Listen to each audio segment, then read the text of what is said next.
অনেক দিন পরে আবার আমি ভিডিও করতে পারছি। সবার ভালোবাসায় আমি এখন অনেকটাই সুস্থ।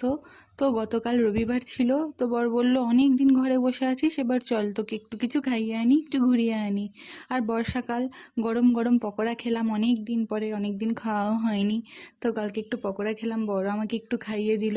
আর আমি বেরোলে তো বৃষ্টি হবেই, তো বৃষ্টিও হচ্ছিল, তো ভাবছিলাম যে কি হবে না হবে, বৃষ্টি এলে তো বাড়ি চলে যেতে হবে। আর এই দেখো আমি সবুজ চুড়ি পরেছি। তো পকোড়া খাওয়ার পরে বর আমাকে দেখো চকলেট কিনে দিল। তারপরে আইসক্রিম খেতে আমার খুব ইচ্ছা করছিল, অনেক দিন খাওয়া হয়নি, কারণ অনেক দিন আমি ঘরের থেকে বেরই হইনি। আর ঘর থেকে না বেরিয়ে আইসক্রিম না খেলে না, ওই ঘরে বসে খেতে আমার মোটেই ভালো লাগে না। তো এই দেখো আমি মিষ্টির দোকানে বসে আইসক্রিমটা খেয়েছিলাম। তার কারণ কি বলো তো, বৃষ্টি এসে গেছিল, বৃষ্টিটা আসা যাওয়া করছিল আর আমি মিষ্টি খাচ্ছি, এই দেখো। তারপরে মিষ্টি খাওয়ার পরে আমরা একটু ফটো সেশন করলাম।